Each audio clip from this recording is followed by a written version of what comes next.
მოგესალმებით, ჩვენი დღევანდელი ბრიფინგის თემა ეძღვნება ქვეყანაში სოციალურად დაუცველი ოჯახების პრობლემატიკას.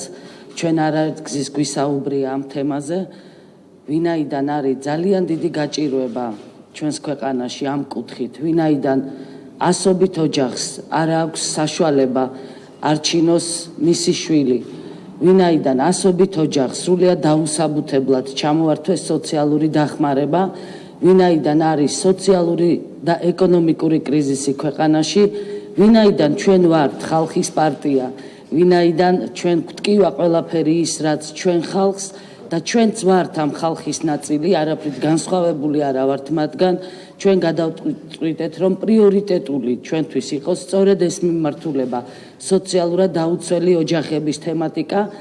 მე წინა შეხვედრისას მოგაწოდეთ ინფორმაცია, რომ ჩემმა ძველმა კოლეგებმა, ჩემმა მეგობრებმა, ობიექტივი ჟურნალისტებმა სწორედ ამ ოჯახების დასახმარებლად შექმნეს საქველმოქმედო ფონდი ობიექტივი.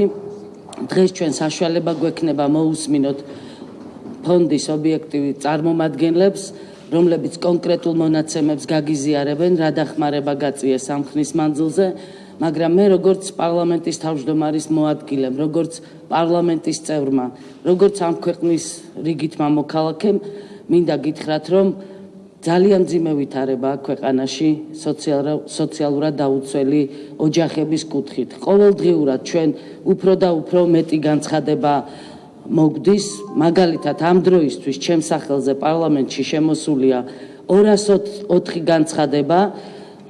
ეს იმ ადამიანების განცხადებებია, რომლებსაც უსამართლოდ ჩამოართვეს სოციალური დახმარება. სულ რაღაც ერთი თვის მანძილზე მივიღეთ ჩვენ 204 განცხადება, მივმართეთ სასამართლოს და 7 შემთხვევა იყო, როდესაც სასამართლოს გზით აღუდგინეთ სოციალური დახმარება ამ ადამიანებს. 2 შემთხვევაში სოციალური დახმარება აღუდგინა თვითონ ხელისუფლებამ, ანუ ადგილობრივი სტრუქტურების წარმომადგენლებმა.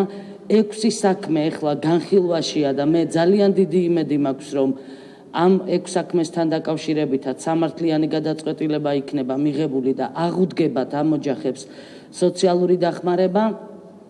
აუცილებელია ხელისუფლებამ გაატაროს საგანგებო ზომები სოციალურად დაუცველი ოჯახების დასახმარებლად. ჩვენ გვესმის, რომ ქვეყანას უჭირს, ჩვენ გვესმის, რომ ქვეყანაში არის ეკონომიკური კრიზისი, მაგრამ ასეთი კრიზისია საქართველოში 25 წლის მანძილზე. და თუ ჩვენ მხოლოდ კრიზისზე ვისაუბრებთ, მხოლოდ რეფორმებზე, მხოლოდ პროგრამებზე და არაფერ ქმედიც არ გავაკეთებთ ამ ადამიანების დასახმარებლად, ჩვენ არ ვიქნებით არც მართალი ხელისუფლება და არც მართალი ოპოზიცია. ამიტომ მე მინდა მივმართო ხელისუფლებას და მოვუწოდო საგანგებო პროგრამა იქნას შემუშავებული სიღარიბის დასაძლევად ქვეყანაში. აუცილებელია გაიხსნას რაც შეიძლება მეტი უფასო სასადილო. აუცილებელია ამ ოჯახების დიდ ნაწილს კვლავ აღუდგეს სოციალური დახმარება. მე არ მინდა ხელისუფლება შევთავაზო რაიმე კონკრეტული რეცეპტი, იმიტომ რომ მინდა დავიტოვო იმედი, რომ ხელისუფლება თვითონ შემოგთავაზებს კონკრეტულ გზებს და პროგრამებს, როგორ არის შესაძლებელი სიღარიბის დაძლევაზე ზრუნვა ამ ქვეყანაში. ამიტომ მინდა დავიტოვო ეს იმედი და მაქვს იმისი მოლოდინი, რომ დაიწყება კონკრეტულ პროგრამაზე მუშაობა სიღარიბის დასაძლევად.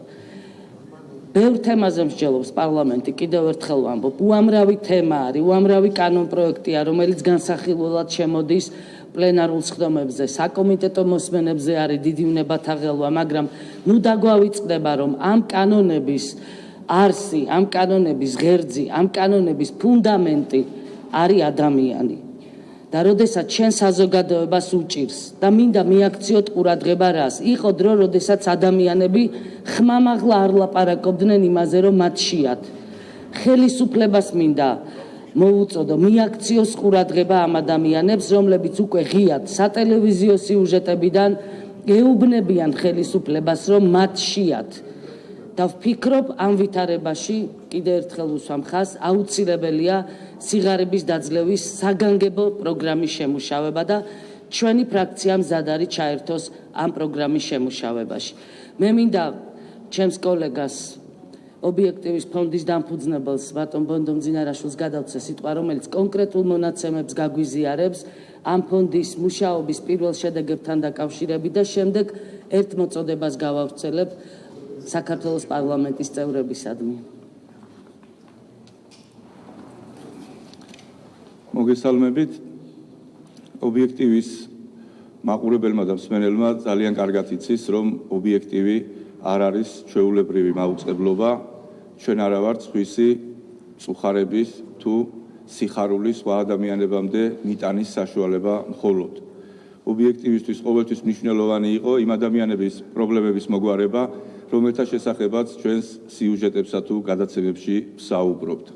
ამიტომაც იყო ობიექტივისთვის პრიორიტეტული წლების წინათ პატიმრების პრობლემები და მუდმივად ამ თემებზე ვამახვილებდით ყურადღებას. ყველამ ძალიან კარგად ვიცოდით წინა ხელისუფლების პირობებში რა მდგომარეობა იყო სასჯელახსრულების დაწესებულებებში და შესაბამისად ამ პრობლემებზე აქტიურად ვსაუბრობდით ჩვენც და ჩვენი რესპონდენტებიც. დღეს ჩვენი აზრით ყველაზე მნიშვნელოვანი პრობლემა არის სოციალური სიდუხჭირე. ობიექტივი პოლიტიკური თუ საზოგადოებრივი პროცესების გაშუქების დროს რეგიონებშიც და დედაქალაქშიც მუდმივად აწყდება ერთსა და იმავე პრობლემას. ადამიანები წუხან იმ გაჭირვების გამო, რომელშიც უწევთ ცხოვრება, იმ სიღარიბის გამო, რომელსაც ემალებიან და რომელსაც ხშირად ჟურნალისტებსაც არ უმხელენ. ქართველი ადამიანისთვის ძალიან ძნელია საკუთარი სიდუხჭირის და სიღარიბის ხაზგასმა. მაგრამ დღეს უკვე დადგა დრო, როდესაც ადამიანებს ლაპარაკის გარდა არანაირი სხვა საშუალება არ დარჩათ.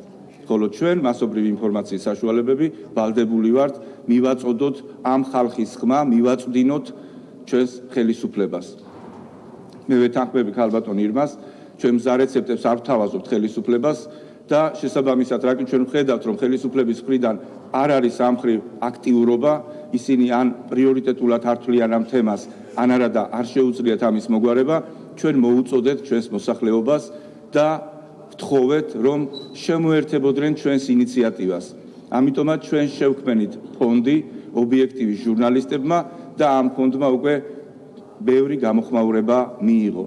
მოდიან ადამიანები თავიანთი შემოწირულობით, მოაქვთ ტანსაცმელი, საკვები და მედიკამენტები. ასევე ძალიან ბევრი ადამიანი მოდის, მათ შორის ყველაზე მნიშვნელოვანი და ხაზგასმით სათქმელი არის ის, რომ მართლაც გაჭირვებული ადამიანები, პენსიონერები მოდიან და ფონდში შემოგწირავენ თანხას. ამ დროისთვის 3500 ლარამდეა ფონდში უკვე შემოსული.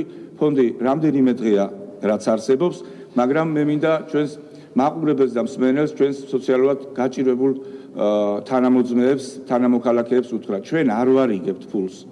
ჩვენ ვეხმარებით იმ ადამიანებს, რომელთა პრობლემებსაც ავსახავთ ჩვენს სოციალურ სიუჟეტებში, ჩვენს გადაცემებში. ჩვენ მივდივართ ოჯახებში, ვამზადებთ მათ შესახებ სიუჟეტს, ხოლო შემდგომ უკვე ვაკეთებთ სოციალურ პაკეტს, რომელშიც შედის ტანსაცმელი, მედიკამენტები, საკვები და შემდგომ ამ დახმარებას უწევთ ამ ოჯახებს. ამ დროისთვის ეს დახმარება უკვე მიიღო 12 ოჯახმა. გამზადებულია 20 ოჯახისთვის უკვე საკვები და ტანსაცმელი. ხალხი ძალიან გულისხმიერად ეკიდება ფონდის საქმიანობას, ის ადამიანები, ვისაც ჩვენ ვეხმარებით და ის ადამიანები, ვინ ჩვენ გვეხმარება, იმისთვის რომ მივიტანოთ ამ გაჭირვებულ ადამიანებამდე ეს შემოწირულობა. არიან ადამიანები, რომლებმაც 2 ან 5 ლარი შემოიტანეს ფონდში. არიან ადამიანები, რომლებმაც მეტი შემოგწირეს. და ჩვენთვის რა ძალიან მნიშვნელოვანია და ხაზგასმით აღნიშნავ. ეს არის საქართველოს პარლამენტის ფრაქცია საქართველოს პატრიოტების ინიციატივა. ჩვენ ეჭვი არ გვეპარებოდა, რომ ერთ-ერთი პირველი ობიექტიველი ქალბატონი ირმა ინაშვილი და მისი კოლეგები მხარში ამოგვიდგებოდნენ და ფონდში მუდმივ შემოწირულობას შემოიტანდნენ. ეს მუდმივი შემოწირულობა გამოიხატება იმაში, რომ ისინი ყოველთვიურად შემოსწირავენ ფონდს თანხას. ჩვენ იმედი გვაქვს, რომ საქართველოს პარლამენტის სხვა წევრებიც შემოუერთდებიან ამ ჩვენს ინიციატივას. ჩვენ შევძლებთ რასაკვირველია ყველა იმ ადამიანის დახმარებას, რომელსაც ჩვენი დახმარება ჭირდება. დღეისათვის ჩვენ 150 ოჯახის მდგომარეობა ვიცით. მათი მდგომარეობა ასახულია ჩვენს სიუჟეტებში, მათ შესახებ ჩვენს გადაცემებში ვსაუბრობთ. ჩვენ ყველას დავეხმარებით, ყველა ამ ოჯახს დავეხმარებით. ეს პროექტი გაგრძელდება მანამ, სანამ საქართველოში იარსებებს თუნდაც ერთი სოციალურად გაჭირვებული ადამიანი. აქვე უნდა აღვნიშნო, რომ ამ პროექტის ფარგლებში, მას შემდეგ რაც ჩვენ სპეციალურ გადაცემებს ვამზადებთ, რამდენიმე ოჯახს უკვე აღუდგინეს სოციალური დახმარება. ჩვენ იმედს გამოვთქვამთ, რომ შესაბამისი სამინისტრო, შესაბამისი უწყებები იზრუნებენ იმაზე, რომ ოჯახებს, რომელსაც უსამართლოდ მოუხსნეს სოციალური დახმარება, აღუდგენენ სოციალურ დახმარებას. ოჯახებს, რომლებიც უკიდურეს სიღარიბეში ცხოვრობენ, დაუნიშნავენ სოციალურ დახმარებას. ხოლო იმ შემთხვევაში, თუ კი ხელისუფლება ამ მიმართულებით ნაბიჯებს არ გადადგამს, ჩვენ ვაძლევთ პირობას, მოდით ობიექტივში. თუ თქვენ დაგჩაგრეს, ჩვენ მხარში ამოგიდგებით. მოდით ობიექტივში. ეს არის ჩვენი ერთად გადარჩენის გზა. ჩვენ თქვენთან ერთად ჩვენი სულების ხსნაზეც ვფიქრობთ.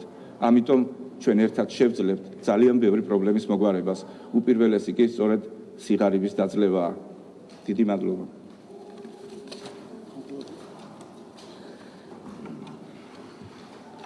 გავრცელებული ინფორმაციის თანახმად პარლამენტში 37-ზე მეტი მილიონერია, რაც თავისთავად ძალიან კარგია და კარგია, როდესაც ქვეყანას და საქართველოს პარლამენტსაც ხავს მატერიალურად შეძლებული მოქალაქეების და დეპუტატებიც.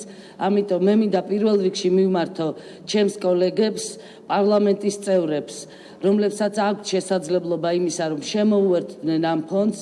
მოგეხსენებათ, ჩვენი ფრაქცია მონაწილეობს ამ სოლიდარულ პროექტში. მე კიდევ ერთხელ მოგაწვდით ინფორმაციას, რომ ფრაქციის ყველა წევრი ყოველთვიურად საკუთარი ხელფასიდან სოლიდურ თანხას გადარიცხავს ამ ფონდში.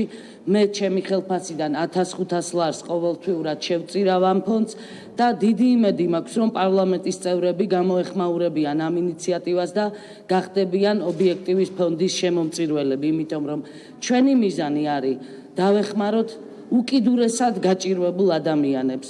ჩვენ ხმა მოგცა სწორედ ამ ხალხმა, ხელისუფლებაც სწორედ ამ ხალხმა აირჩია და ნუ დაავიწყდება ხელისუფლებას, რომ ეს ადამიანები არ არიან მარტოოდენ ხმები.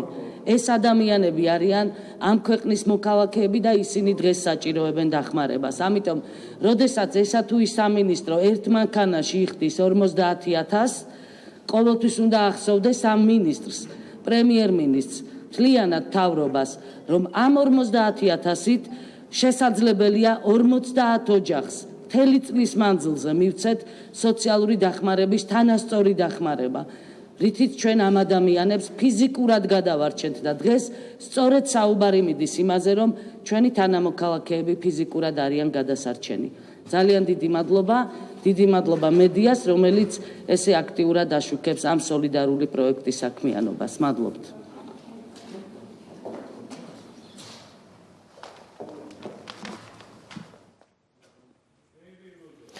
პირდაპირ ეთერში ვთავდით პატრიოტთა ალიანსის ლიდერის ირმა ინაშვილის და ფონდ ობიექტივის წარმომადგენელთა ბრიფინგს. ახლა კი დღის სხვა მნიშვნელოვანი ამბები. ინფორმაციის თავისუფლების განვითარების ინსტიტუტისა და მედიის განვითარების ფონდის კონსტიტუციურ სარჩელებზე საქმის არსებითი განხილვა საკონსტიტუციო სასამართლოში გრძელდება.